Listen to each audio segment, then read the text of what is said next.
Bismillahirrahmanirrahim. Assalamualaikum warahmatullahi wabarakatuh.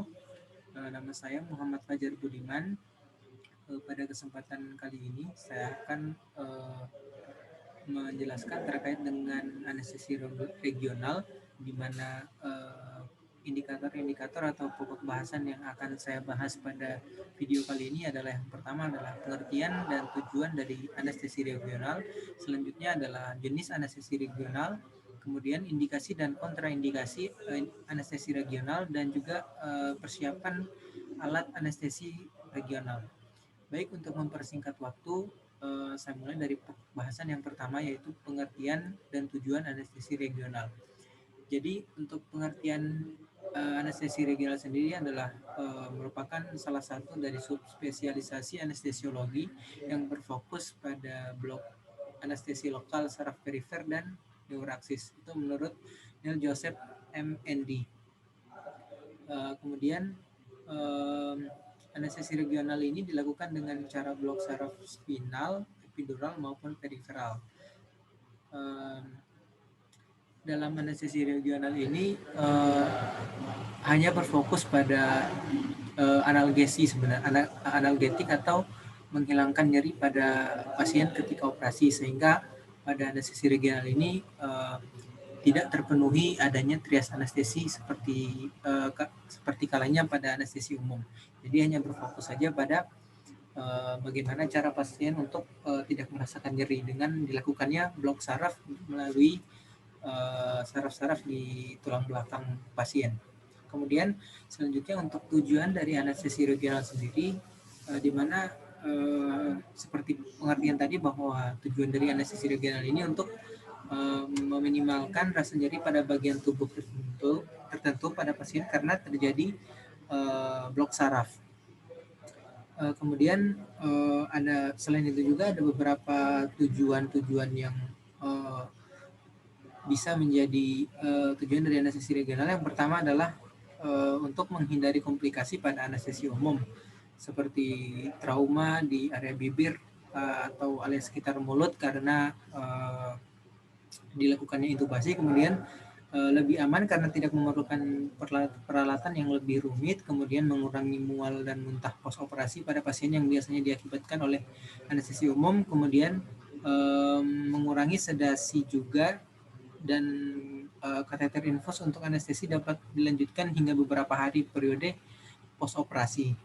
Kemudian untuk periode pemulihannya sendiri lebih cepat sehingga biaya dari rumah sakit pun dapat diminimalisir. Kemudian pada jenis blok regional subarachnoid atau yang lebih dikenal dengan anestesi spinal itu dapat menyebabkan penurunan trombosis vena sehingga akan meminimalisir terjadinya pendarahan dan mengurangi respon stres pada pembedahan. Baik, selanjutnya pokok bahasan selanjutnya adalah jenis-jenis dari anestesi regional itu sendiri. Yang pertama adalah anestesi spinal, di mana anestesi spinal ini atau yang lebih dikenal dengan teknik SAB atau subarachnoid block, merupakan blok regional yang dilakukan dengan cara menyuntikkan sejumlah obat anestesi lokal ke dalam ruang subarachnoid melalui tindakan fungsi lumbal. Untuk anestesi spinal ini biasanya dilakukan pada pasien-pasien seperti operasi pada abdomen bawah, kemudian operasi pada daerah anorektal dan genitalia eksterna biasanya, kemudian dan operasi pada ekstremitas bagian inferior. Untuk selanjutnya adalah anestesi epidural. Anestesi epidural ini merupakan blok regional yang dilakukan dengan cara menyuntikkan obat anestesi lokal ke dalam ruang epidural, di mana di sini kita dapat membedakan bahwa ruang blok epidural dapat dilakukan itu menjadi melalui 3 pendekatan. Nah, yang pertama adalah pendekatan torakal, pendekatan lumbal, dan pendekatan kaudal. Semua itu dilakukan pada anestesi epidural.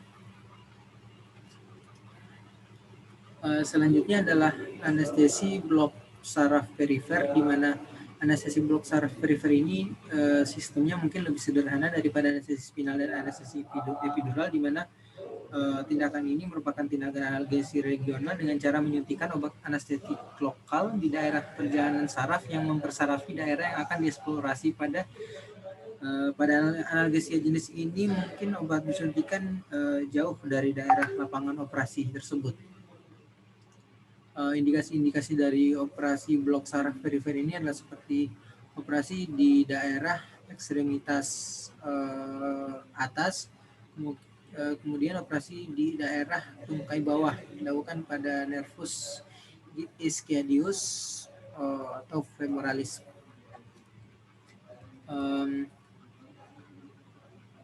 Untuk selanjutnya ada indikasi dari anestesi regional itu sendiri. Di sini ada beberapa tentunya yang bisa kita lihat. Yang pertama adalah bedah ekstremitas bawah seperti yang tadi saya sebutkan, kemudian pembedahan di atas sekitar rektum, perineum, kemudian ada bedah obstetrik ginekologi, ada bedah panggul, bedah urologi, dan pembedahan di area abdomen bawah, di mana untuk indikasi yang saya sebutkan di sini merupakan indikasi-indikasi yang sangat mungkin terjadi atau yang mutlak. Untuk ada beberapa juga indikasi-indikasi yang mungkin relatif terjadi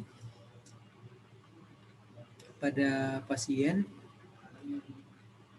seperti pada kontraindikasi. Kontraindikasi di sini ada gangguan koagulasi mayor, penolakan pasien, ahli anestesi yang kurang kompeten, kemudian ada hipovolemia berat, kemudian ada fasilitas resusitasi minim pada yang disediakan rumah sakit, dan yang terakhir adalah infeksi pada tempat suntikan. Untuk kontraindikasi ini mungkin semuanya adalah kontraindikasi mutlak. Ada beberapa seperti kontraindikasi yang mungkin terjadi atau bisa kita sebut relatif, adalah contoh seperti mungkin pasien yang secara psikologi mungkin tidak kooperatif ketika dilakukan regional anestesi, kemudian ahli bedah yang kurang nyaman dengan pasien yang tetap terjaga, karena seperti yang tadi saya sebutkan di awal bahwa pada anestesi regional ini pasien tetap dalam kondisi sadar karena tidak memenuhi dari trias anestesi. Kemudian kontraindikasi relatif lainnya seperti pasien dengan neurologis, kemudian durasi operasi menjadi tidak pasti. Baik, selanjutnya adalah persiapan alat anestesi regional. Bisa kita lihat yang pertama adalah meja Mayo, kemudian SPED 3 cc atau 5 cc, kemudian jarum spinal. Ini sebenarnya sesuai dengan permintaan, dan juga injeksi, ada alkohol swab, kemudian handscone steril, duk steril, ampul obat injeksi. Contoh obatnya seperti lidocaine atau chlorhexidine, gluconat, midazolam, dan mungkin fentanyl, dan yang terakhir adalah betadine. Perlu kita ketahui bahwa ketika mempersiapkan alat anestesi regional ini, kita juga tetap harus mempersiapkan alat anestesi umum yang berdasarkan statik. Itu berguna untuk nanti berjaga-jaga apabila diperlukan tindakan tambahan seperti anestesi umum, karena kondisi pasien yang segera harus dilakukan anestesi umum. Jadi ketika mempersiapkan alat anestesi untuk dilakukan anestesi regional, itu kita tetap wajib untuk mempersiapkan alat untuk dilakukan anestesi umum seperti pada umumnya. Mungkin itu saja yang bisa saya jelaskan pada video kali ini. Lebih dan kurangnya mohon dimaafkan. Sekian dari saya. Billahi fisabilillah, astagfirullah khairat. Wassalamualaikum warahmatullahi wabarakatuh.